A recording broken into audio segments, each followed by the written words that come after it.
Meus queridos e amados irmãos, queria cumprimentá-los com a graça e a paz do Senhor Jesus Cristo. É um prazer conhecê-los, é um prazer estar aqui na Betânia, em especial para ministrar a palavra de Deus, depois a escola bíblica dominical. Louvado seja Deus pela Igreja Presbiteriana Betânia, pela sua plantação, pelos irmãos que estão se achegando à igreja, os irmãos que estão aqui desde o início. Nós acompanhamos a Igreja Presbiteriana Betânia pelas redes sociais. Eu estou lá no Instagram, sou seguidor e vejo o trabalho que Deus tem feito aqui na vida dos irmãos, e eu louvo a Deus por isso, que Deus continue abençoando o passo dos irmãos e também o desenvolvimento da Igreja de Cristo aqui. Nossa gratidão a Deus pela vida do pastor Robert, pela vida da Priscila, da Helena, da Laís, família amada, queridíssima. Não vou repetir tudo que o Robert disse, é muito verdade, a nossa história está entrelaçada. Louvado seja Deus por isso, e é um prazer muito grande estar com os irmãos nesta manhã. E nós vamos pensar em um texto da palavra de Deus que se encontra em Marcos. Então, gostaria de convidá-lo a abrir comigo as Escrituras, no Evangelho registrado por Marcos, capítulo 7. Marcos, capítulo 7, do versículo 24 ao 30.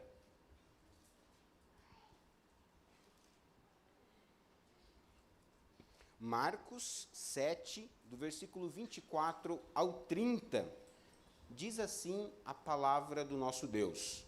E levantando-se dali, foi para os termos de Tiro e Sidom, e entrando numa casa, não queria que alguém o soubesse, mas não pôde esconder-se, porque uma mulher, cuja filha tinha um espírito imundo, ouvindo falar dele, foi e lançou-se aos seus pés. E esta mulher era grega, Cirofenícia de nação, e rogava-lhe que expulsasse de sua filha o demônio. Mas Jesus disse-lhe: deixa primeiro saciar os filhos, porque não convém tomar o pão dos filhos e lançá-lo aos cachorrinhos. Ela, porém, respondeu e disse-lhe: sim, Senhor, mas também os cachorrinhos comem debaixo da mesa as migalhas dos filhos. Então ele disse-lhe: por essa palavra vai, o demônio já saiu de tua filha. E indo ela para sua casa, achou a filha deitada sobre a cama, e que o demônio já tinha saído. Amém. Vamos orar? Pai Santo, estamos diante da tua palavra, rogamos a iluminação do teu Santo Espírito e a edificação, Senhor, da tua igreja. Fala com o teu povo, em nome de Jesus. Amém. Irmãos, um pregador muito conhecido do século passado, Charles Haddon Spurgeon, pastoreou uma grande igreja na cidade de Londres. Você já deve ter sido edificado pelos seus livros, pelos seus sermões, muito profundos, e um homem de fato de Deus, um herói da fé, certamente, que se encontra na galeria dos grandes homens de Deus. Charles Haddon Spurgeon, chamado também de o príncipe dos pregadores. Pois bem, mas por trás desse homem imponente e de uma voz firme, havia um coração ferido. Um coração ferido. Sabe por quê? Porque aos 22 anos de idade, ele, Spurgeon, já um pastor, um jovem pastor, teve uma experiência traumática na sua igreja local.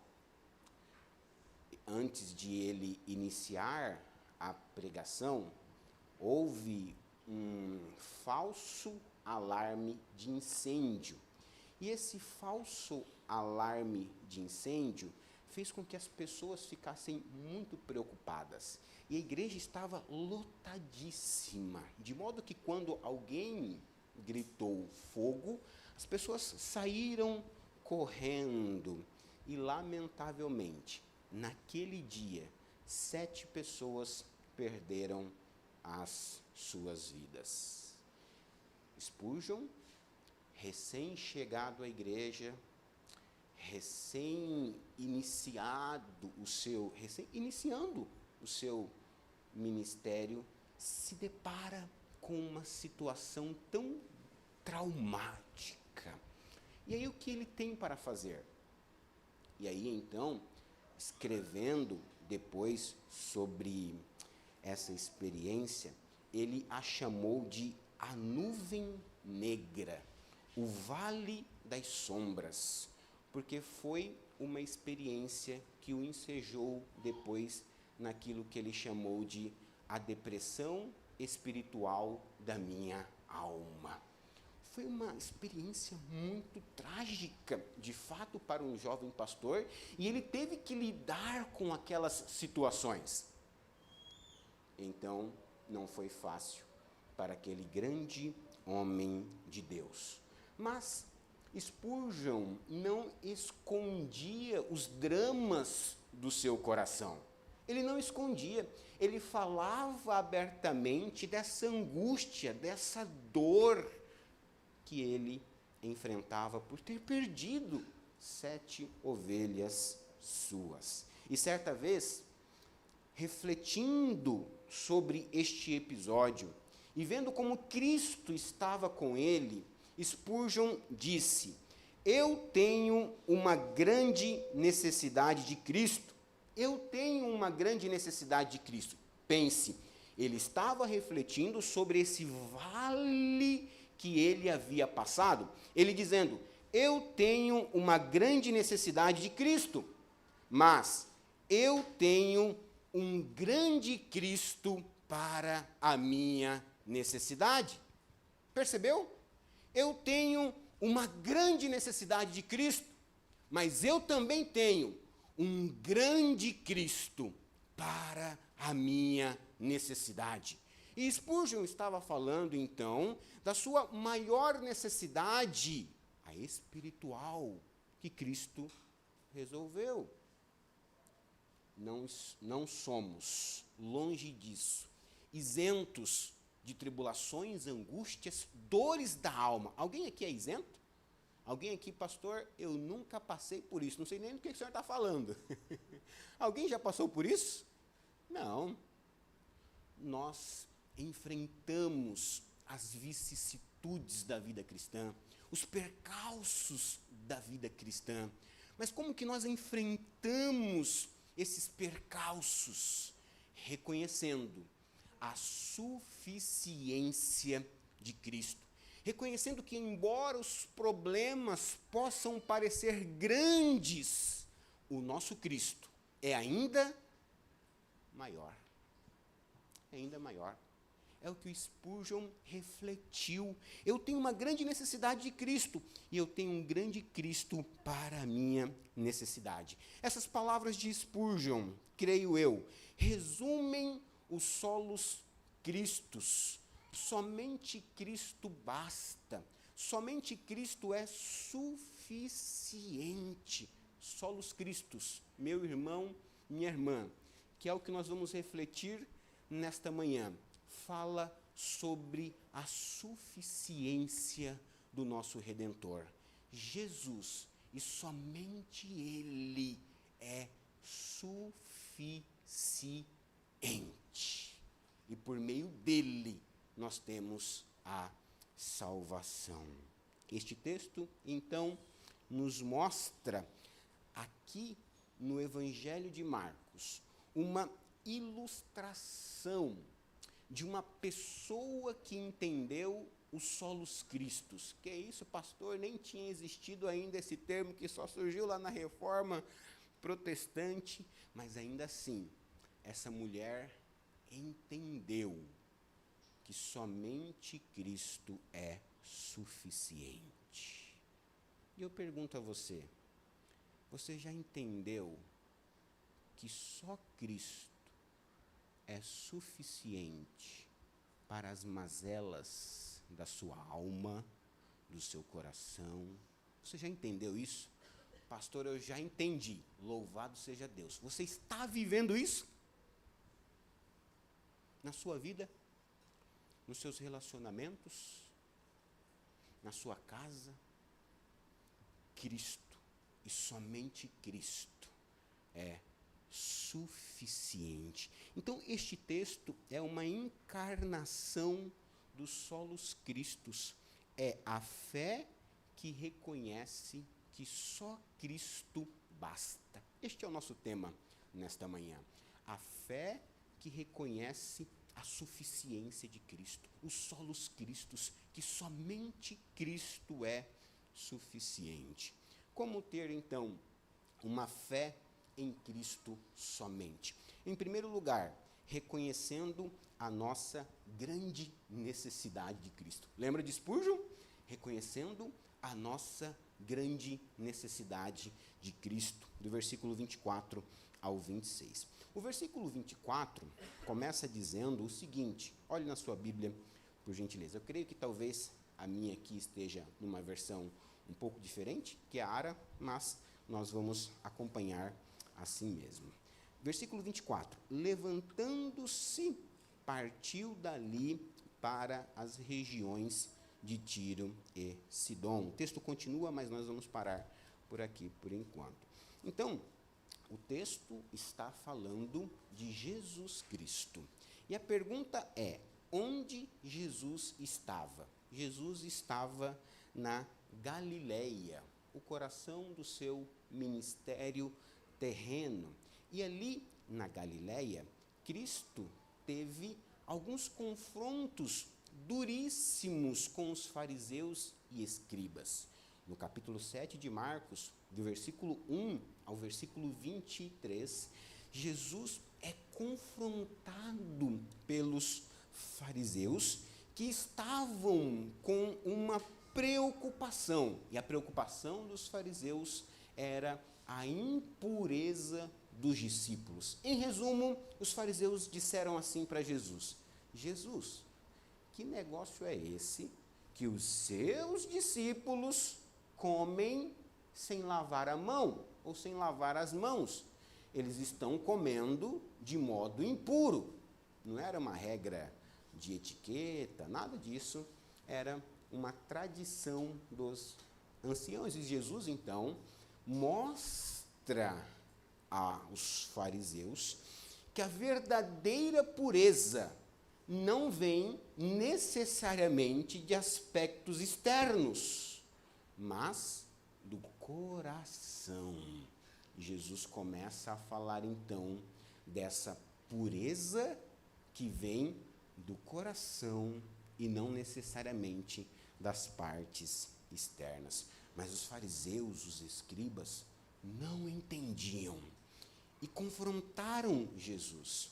Mas o texto diz que Jesus, ao sair dessa região da Galileia, que ele estava neste confronto com a liderança religiosa de Israel, Jesus saiu dessa região e vai para uma região chamada Tiro e Sidom. Não sei se você percebeu a ironia, porque para os judeus, Tiro e Sidom era uma região completamente impura.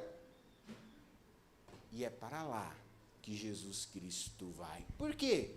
Porque ele tinha um encontro marcado na agenda dele. E esse encontro marcado na agenda dele era com uma mulher. E o texto, então, descreve essa mulher, sem muitos detalhes.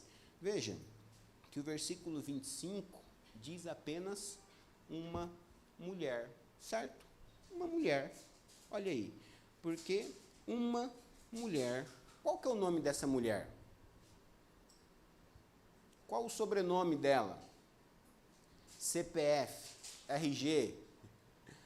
A maquiagem preferida dela, Certamente ela deveria ter, né? O texto não menciona detalhes específicos dessa mulher. Uma mulher.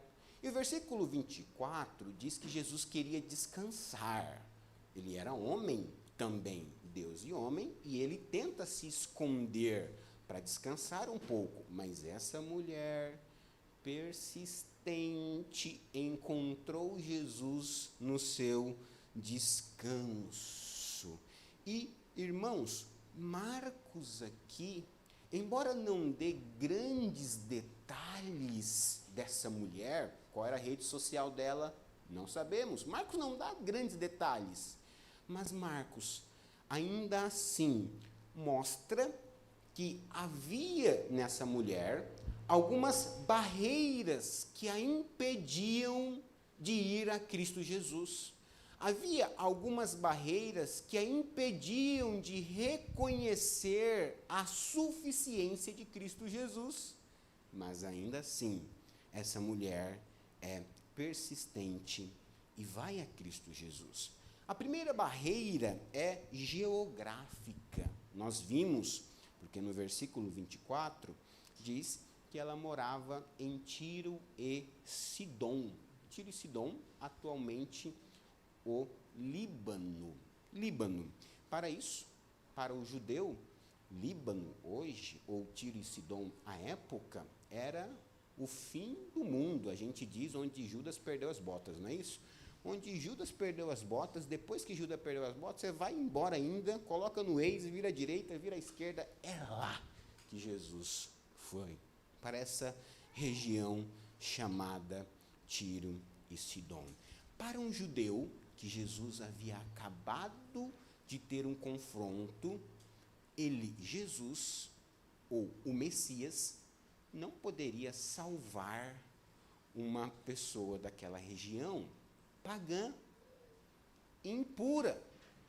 E é para lá que Jesus vai, para Tiro e Sidom, mostrando então que Jesus não está tão preocupado assim com as nossas barreiras. Para o judeu, essa mulher estava fora dos limites geográficos de salvação, mas Jesus vai até ela. Note uma outra barreira, que é uma barreira cultural, porque o versículo 26 diz que essa mulher era grega. Essa mulher era grega. Não significa que ela nasceu necessariamente na Grécia, não, mas significa que ela tinha uma cultura helenística, uma cultura grega, uma cultura, portanto, à época pagã. Diríamos então que essa mulher não era uma cristã, como nós estamos acostumados a dizer. Ela então tinha uma cultura anticristã nos nossos dias. Em resumo, é como se ela conhecesse todas as músicas dos Beatles. Ela amava os Beatles, conhecia todas as culturas secular, pop, mas não conhecia uma música dos Vencedores por Cristo, Projeto Sola, coisa de crente verdadeiro assim, não conhecia. A mente dela era grega, a mente dela era secular. Então era mais uma barreira que a impedia de reconhecer Jesus como suficiente. Mas havia ainda uma outra barreira, porque o versículo 26 diz que ela era Ciro-fenícia de origem. Aqui na minha versão diz origem Ciro-fenícia. Ou seja, no RG dela estava lá, República Federativa da Fenícia.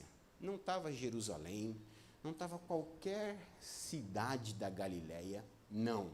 Percebe então que essa mulher tem várias características que a impedem de aparentemente ser salva.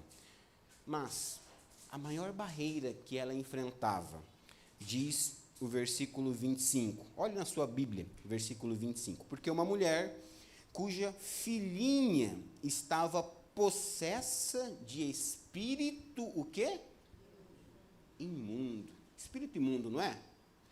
Os fariseus, no capítulo 7, estavam chateadíssimos, para dizer o mínimo, com Jesus, porque os discípulos de Jesus comiam sem lavar as mãos. Agora nós temos uma mulher, e comer sem lavar as mãos, impureza para os judeus. Pecado, pecadores. Agora nós temos uma mulher cuja filha dela, e o texto diz filhinha, perceba a afetividade, cuja filhinha estava possessa de espírito imundo. E mais, o versículo 26 diz que era demônio. Então, os fariseus certamente ficariam ainda mais escandalizados. Não era uma questão agora apenas de mãos, de pureza ou impureza externa, mas era pureza ou impureza espiritual. A filha dela estava possessa. E aí, irmãos, nós descobrimos então que essa mulher, com todas essas barreiras, ainda era uma mãe. Certamente há inúmeras mães em nosso meio hoje.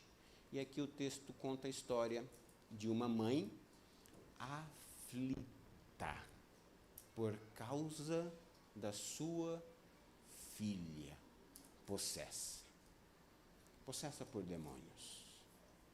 E então, qual é a atitude dessa mulher? O que ela faz? E que é um ensinamento para mim e para você. Barreiras, dificuldades. Diz o versículo 25, que ela veio, prostrou-se aos pés de Jesus. Prostrou-se aos pés de Jesus. Versículo 26, ela rogava para que Jesus expulsasse o demônio da sua filha. Marcos quer mostrar para mim e para você a atitude dessa mãe angustiada, aflita. Qual é a atitude dela? Aos pés de Jesus Cristo, rogando, orando, pedindo: Senhor, a minha filha, Senhor, tem misericórdia de mim. Veja que o texto diz, ela se prostra, ela se ajoelha. Penso que em lágrimas, penso que angustiada, penso que como o último recurso de uma mãe desesperada. O texto não menciona as palavras dela, necessariamente. O texto não diz o que ela pediu, necessariamente, não coloca as palavras na boca dela. Eu penso que então talvez ela tenha até ficado alguns instantes em silêncio, mas em silêncio, de joelhos, diante de Cristo Jesus. Meu irmão, minha irmã, você sabe o que é essa experiência? De estar aos pés da cruz. Às vezes, só lágrimas vertem dos olhos. Palavras pouquíssimas, mas aos pés do Redentor. Você já passou por essa experiência? Aos pés da cruz, de joelhos talvez, em súplicas, em oração, porque essa mãe entendeu que o socorro que ela precisava só poderia vir de Cristo Jesus. Então, uma lição para as mães e para os pais presentes. Mães, pais, continuem intercedendo a Deus, continuem suplicando a Deus pelos seus filhos. Você ora pela salvação do seu lar, você ora pela salvação dos seus. Aqui está uma lição para mim e para você. Mesmo os nossos filhos, filhos da aliança, batizados, é o nosso papel a súplica. Sabe por quê? Porque nestes gestos que essa mulher está fazendo, o que ela está dizendo é o seguinte: Senhor, salva a minha filha. Expulsa o demônio dela é igual a: Senhor, traga salvação para o meu lar, salva os meus. Você tem alguém por quem você tem orado para que Deus o alcance com a salvação? A igreja presbiteriana Betânia está crescendo. Louvado seja Deus por isso. Louvado seja Deus por isso. E Deus quer usar você como instrumento de evangelização, como instrumento de discipulado. Mas é preciso que haja também oração, intercessão, súplica. Aqui está essa mãe que está diante de Cristo. E veja que, aos olhos do texto, aos olhos dos judeus à época, essa mulher é um símbolo da humanidade. Longe, impura, imponente, dominada por forças que não controla. Essa mulher é cada um de nós tentando resolver os nossos dilemas, os nossos dramas, de acordo com as nossas convicções, de acordo com as nossas posses. Mas a maravilha do texto é que essa mulher se recorre a Cristo Jesus, entendendo que a maior necessidade dela era espiritual. E eu creio que talvez muitos de nós ainda não entenderam isso. Talvez você tenha dificuldade, porque talvez hoje você diga assim: se eu perguntar para você, qual é a sua maior necessidade hoje? O que você diria? Ah, pastor, meu apartamento nem é um apartamento. Minha casa nem é uma casa, é um ovo. Então, a gente precisa, minha maior necessidade hoje é mudar. Minha maior necessidade, pastor do céu, nesse verão que está vindo por aí, é um carro novo, né, com ar-condicionado, com melhores condições. Minha maior necessidade, na verdade, é uma boa escola para os meus filhos. Percebe que são coisas boas, salutares, desejos que nós temos, que nós nutrimos, que temos que ir atrás, lutar, batalhar, conquistar, e Deus nos dá condições para isso. Louvado seja Deus! Agora, a nossa maior necessidade é uma casa nova? É um carro novo? Sabe qual é a nossa maior necessidade, meu irmão, minha irmã? Tem nome e sobrenome: Jesus Cristo. Jesus Cristo. Sabe por quê? Paulo fala da riqueza da glória do conhecimento de Cristo Jesus, que é incomparável com as glórias, com os prazeres, com as posses terrenas. E nós temos limitações, todos nós temos limitações, todos nós temos barreiras, Ainda assim, não podemos permitir que sejam impeditivos de que nós tenhamos esse relacionamento com Cristo Jesus. Solos Cristos, a suficiência de Cristo, passa por entender que somente Cristo é suficiente para as nossas necessidades. E a nossa maior necessidade, como a necessidade dessa mãe, é espiritual, é a salvação, é o perdão dos nossos pecados em Cristo Jesus. O texto nos mostra este primeiro ensino, a nossa necessidade de reconhecer Jesus Cristo como suficiente. O segundo ensino do texto é um grande Cristo para a nossa necessidade. Um grande Cristo para a nossa necessidade, do versículo 27 até o 30. Então, nós vimos uma grande necessidade que essa senhora tinha, certo? A necessidade espiritual, a necessidade da salvação da sua filha. E agora nós vamos ver um grande Cristo para a nossa necessidade. O segundo ensino do texto.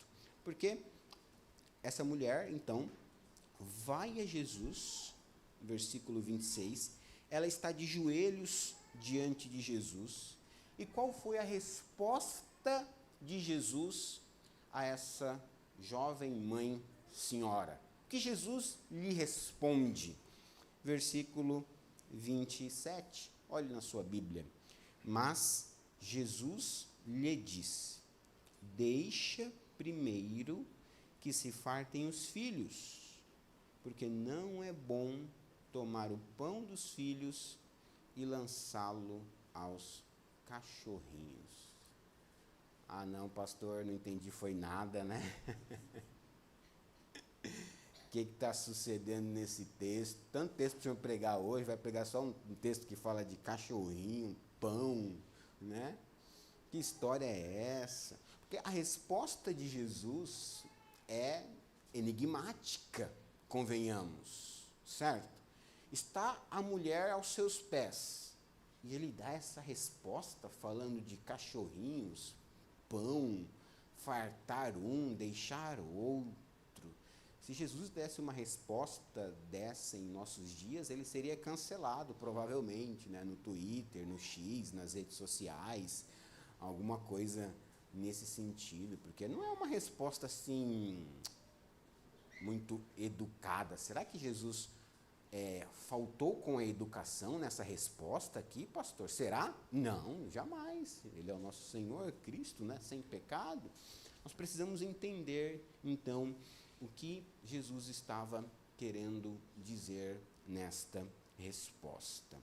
Porque a resposta parece ofensiva e chocante, mas não é. Importante nós lembrarmos que Jesus aqui está ecoando um ditado popular judaico do primeiro século. Nesse ditado popular que Jesus está fazendo referência, um ditado popular dos judeus, nesse ditado popular, os filhos são os judeus, o povo da aliança, e os cães representam os gentios. Então, os judeus tinham um ditado que originalmente era assim, ouça: não é bom tirar o pão dos filhos e dar aos cães. Esse era o ditado que o judeu original, o judeu, falava. E quando ele queria dizer isso, o judeu falava isso, os cães representavam quem? Os gentios. Todo mundo que não era judeu. Povinho aí, fora da aliança. Todo mundo era cão nesse sentido. E para o judeu do primeiro século, os cães eram animais impuros, certo? Não eram tão dóceis, amáveis como os nossos pets hoje, né? Que dormem conosco, não é isso? Né? Não, né? Ficam no sofá, ração para pet, aniversário para pet, né? Tem todas essas coisas hoje em dia, plano de saúde para pet, olha aí, tem tudo isso, né? Naquela época não tinham todos esses cuidados assim com os pets, e os cães, na sua maioria, eram selvagens e, portanto, considerados impuros. Havia, claro, os cães domésticos, certo? Mas aqui, inicialmente, nesse ditado popular que os judeus falavam, os cães representavam os gentios. Ou seja, o significado desse ditado é o seguinte: os judeus são os filhos e os gentios são os cães. Chamar alguém de cão, então, era um grave insulto à época. Então, perceba que Jesus está ecoando esse ditado conhecido, mas Jesus o transforma. Porque Jesus usa a palavra cão. Jesus usa a palavra cão, meu irmão, irmã? Usa? Não, certo. Jesus usa, na nossa versão, a palavra cachorrinho, que é, na língua grega, a única vez que aparece aqui no Evangelho de Marcos. Então, Jesus suaviza a expressão com esse diminutivo, uma palavra incomum. Então, Jesus não está sendo grosseiro, Jesus não está sendo mal educado. E a palavra que Jesus utiliza aqui para cachorrinhos era aquele cachorro doméstico, era aquele pet que a gente tem em casa. Não era necessariamente o cão selvagem.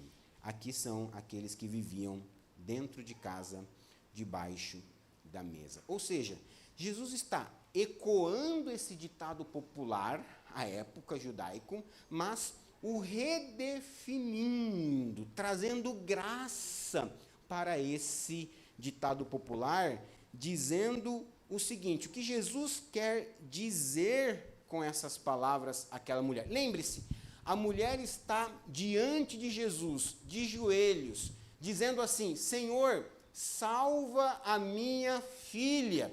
E a resposta de Jesus é essa. O que Jesus quer dizer é o seguinte: Senhora, não é chegada a hora da salvação aos gentios ainda. Deixe que os filhos comam primeiro.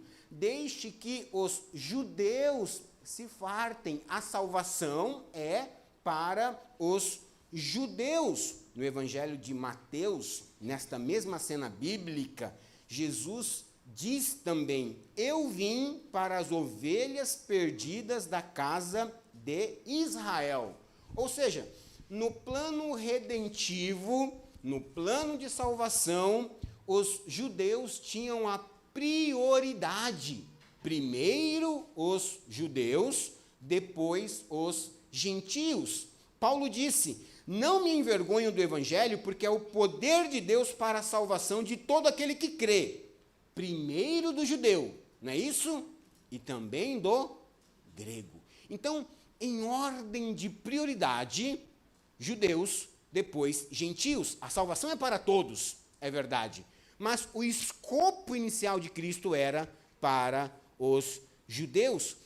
E é como se ele dissesse: eu estou preparando os meus discípulos para que os meus discípulos façam com que o evangelho chegue a todas as nações. Então, na verdade, ao dar a resposta para essa mulher, Jesus está dizendo, em resumo: minha senhora, a minha prioridade é Israel, não é a senhora agora. Meu irmão, minha irmã. A mulher está quase que em lágrimas, prostrada aos pés de Jesus Cristo. E sabe qual é a resposta de Jesus para ela? Não. Não. É um não a resposta de Jesus, certo? Jesus está dizendo assim, eu não vou salvar a sua filha porque ainda não é chegada a hora. Essa experiência de ouvir um não de Jesus, já passou por isso? Você ora, ora, ora, ora, ora, ora, e a resposta parece que nunca vem. Mas eu tenho orado, eu tenho pedido, eu tenho suplicado, parece que nada acontece, parece que o teto é de ferro, pastor, eu já não tenho mais o mesmo ânimo, já não tenho mais o mesmo gás. É a experiência dessa senhora. Jesus lhe dá um não, ainda não. Veja, Jesus está dizendo, eu vim curar e libertar, primeiro os judeus, a salvação vai chegar aqui em Tiro e Sidom, mas não é agora. Isso me impressiona, porque talvez você tenha dificuldade em dizer não. Tem dificuldade em dizer não? Alguns têm facilidade, né? Eu tenho dificuldade, minha esposa está aí para confirmar, né? Eu tenho uma dificuldade danada para aprender a dizer não. Mas Jesus não tinha essa dificuldade. E por quê? Porque Jesus queria trabalhar a fé no coração daquela mulher. E aí, a resposta dessa mulher é uma das mais maravilhosas no Evangelho de Marcos. Jesus diz para ela, não. E qual a resposta dela no versículo 28? Ela, porém, lhe respondeu, sim, Senhor, mas os cachorrinhos debaixo da mesa comem das migalhas das crianças. Olha que bela resposta. Que sabedoria que só pode vir do alto. Primeiro, ela começa dizendo assim, Senhor, percebeu? Veja na sua Bíblia aí, se você tiver uma caneta, pode sublinhar, porque é importante de fato. Ela diz, Senhor, uma palavra tão pequena, mas carregada de significado. Porque é a única vez no Evangelho de Marcos que a palavra Senhor, no grego Kyrios, essa palavra Senhor é dirigida a Cristo Jesus. Pedro, grande Pedro, certo? Pedro, nessa altura do campeonato do Evangelho de Marcos, ainda estava chamando Jesus de Rabi, mestre. Mas essa senhora compreendeu que Jesus não era apenas um mestre, o era, mas era também Senhor Kyrios. Ela então, a resposta dessa jovem senhora mãe mostra que ela entendia e reconhecia o senhorio de Cristo Jesus, a suficiência de Cristo Jesus. Senhor, muito provavelmente ela iria para uma escola bíblica dominical e daria aula na escola bíblica dominical, porque os discípulos não compreenderam ainda o que essa mulher já compreendeu. Ela está falando de Cristo como Deus e homem, homem e Deus, reconhecendo o senhorio, reconhecendo a suficiência de Cristo Jesus, afirmando a identidade de Cristo como Deus e como Senhor. Senhor, solos Cristos é isso, meu irmão. É reconhecer que Cristo é Senhor da sua vida, Senhor dos seus planos, Senhor dos seus projetos, Senhor dos seus estudos, da sua família, Senhor do seu lar. Ele é Senhor absoluto. É o que o texto está nos mostrando. Senhor. Irmão, não há outro caminho para reconhecer a suficiência de Cristo e para obter o favor de Cristo Jesus, senão pelo fato de reconhecer Jesus como Senhor. Não há outro nome, não há outro mediador, não há outro mérito, ou não há mérito, a não ser o mérito de Cristo Jesus, não há outro acesso. Toda a graça de Deus está concentrada em uma pessoa somente, Jesus. E Jesus como Senhor. Porque quando ela diz Senhor, ela o reconhece também como Salvador, coisa que os discípulos ainda não tinham feito. Farão no capítulo 8, mas ainda não tinham feito. Se Cristo é o Senhor, então Ele é suficiente. Há um só mediador entre Deus e os homens, Jesus Cristo, homem. Solos Christus, somente Cristo Jesus. Não é Cristo mais alguma coisa. Não é Cristo e as minhas obras. Cristo e o meu bom testemunho. Temos que dar bom testemunho, louvado seja Deus por isso. Temos que andar em uma vida de santificação, mas é Cristo sozinho, Cristo completo, Cristo perfeito, Cristo suficiente, porque ela está dizendo o seguinte: Senhor, mas os cachorrinhos debaixo da mesa comem das migalhas das crianças. Veja que essa mulher então demonstra humildade. Ela aceita a sua condição de fora da aliança. Ela está dizendo: Senhor, eu sou grega, eu sou Ciro-fenícia, é verdade. Eu estou em Tiro e Sidom, eu estou debaixo da mesa. Eu sei que eu não mereço me fartar das tuas bênçãos. Mas veja a fé que essa mulher nutriu. Sabe por quê? Porque ela crê que até uma migalha do poder de Cristo é suficiente para as suas necessidades. Senhor, eu estou debaixo da mesa, eu não mereço. Não tenho prioridade. Mas deve ter uma migalhinha aí para uma grega. Deve ter alguma migalhinha aqui para minha casa. Deve ter alguma coisa. Debaixo das mesas, os cães comem das migalhas que sobram da mesa dos filhos.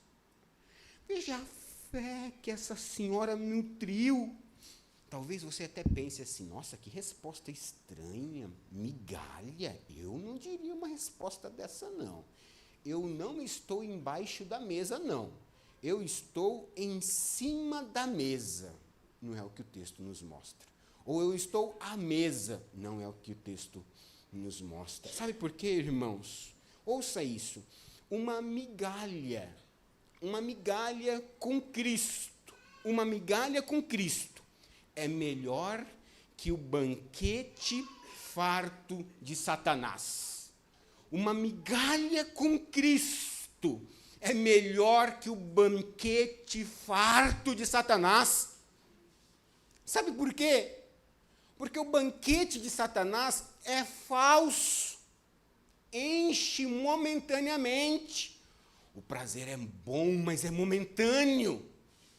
Mas a migalha com Cristo se torna em banquete, porque Ele é o pão da vida.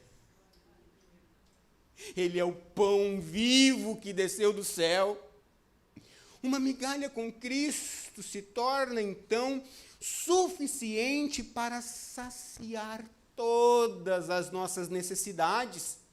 Um grande Cristo que com uma migalha satisfaz a mim e a você plenamente. O convite para Cristo para você nesta manhã, portanto, é para que você venha a Ele e se sacie nele. Jovem presente, você acha que o banquete de Satanás é bom mesmo? Será que você não está se deleitando assim no banquete de Satanás? E aí você acha que ele está maravilhoso. mas o fim é a morte, o fim é a perdição. Esteja em Cristo Jesus, se satisfazendo do verbo de Deus. Esteja em Cristo Jesus, sendo satisfeito nele tão somente. E a resposta de Jesus a essa mulher é bela, porque Jesus diz: por causa desta palavra, podes ir, o demônio já saiu da tua filha. Ou seja, por causa da tua fé. Mateus capítulo 15, versículo 28, Jesus disse a ela: grande é a tua fé. Grande é a tua fé. Essa mulher teve a fé elogiada por Cristo Jesus. Grande é a tua fé. Por causa dessa resposta,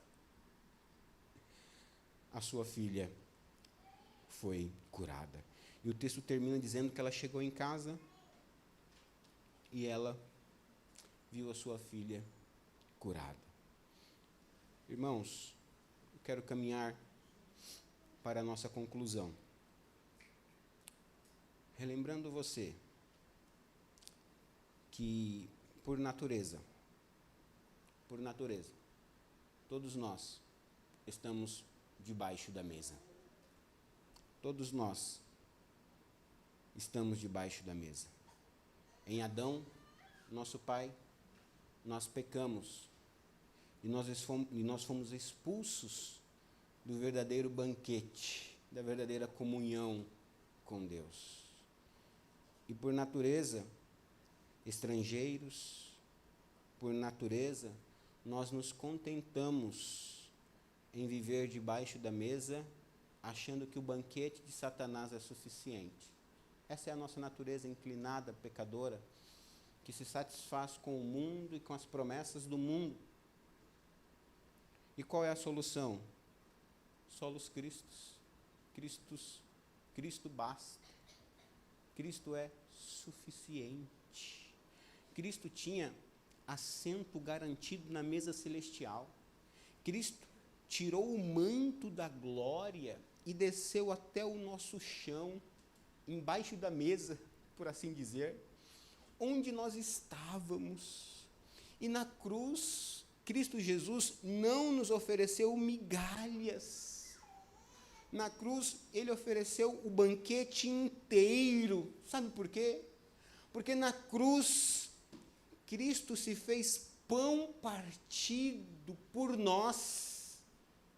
E o Evangelho, no sacramento da ceia, diz para você: toma, come, isto é o meu corpo, partido por vós. E então nós somos alimentados espiritualmente. E é esse alimento que nos mantém em pé, que nos mantém firmes em meio aos desafios que nós enfrentamos. A cruz, meu irmão, é a mesa onde os estrangeiros se tornam filhos de Deus. Louvado seja Deus. Nós estávamos embaixo da mesa. Cristo veio debaixo da mesa, salvou a gente, pegou a gente e falou: não, você vai sentar agora na mesa. E aí o que você diz então? Louvado seja Deus, porque eu estou na mesa, eu sou bom mesmo, eu sou maravilhoso. É isso que você diz? Graças a Deus por Cristo Jesus que nos dá vitória. Louvado seja Deus por essa salvação. Então, quando você é colocado na mesa, a expressão é de gratidão pela salvação que você teve em Cristo Jesus. Você reconheceu Jesus como seu Senhor e seu Salvador pessoal? Você já disse: Senhor? Já disse essas palavras? Tu és o meu Salvador. Não tenho nenhum bem além de ti. Só o Senhor basta. Só o Senhor é suficiente. à mesa todos nós estamos, se confessamos Cristo Jesus, mas não merecíamos estar lá. Não merecíamos. Foi pela graça de Cristo Jesus, para que nós entendêssemos solos Cristos. Somente Cristo salva, somente Cristo satisfaz, somente Cristo é o pão da vida. Meu irmão, lembre-se das palavras de Spurgeon. E agora eu concluo de fato, né? O pastor falou que ia concluir, já tem uns 10 minutos, né? As palavras de Spurgeon. Eu tenho uma grande necessidade de Cristo, não é isso? Mas eu tenho um grande Cristo para as minhas necessidades. Louvado seja Deus. Muito obrigado por nos acompanhar até o final deste vídeo. Para receber mais reflexões e ficar por dentro dos próximos conteúdos, te convidamos a seguir as nossas redes sociais que estão na descrição. Alguns vídeos aparecerão na tela caso queira continuar nos assistindo. Abraço e até a próxima.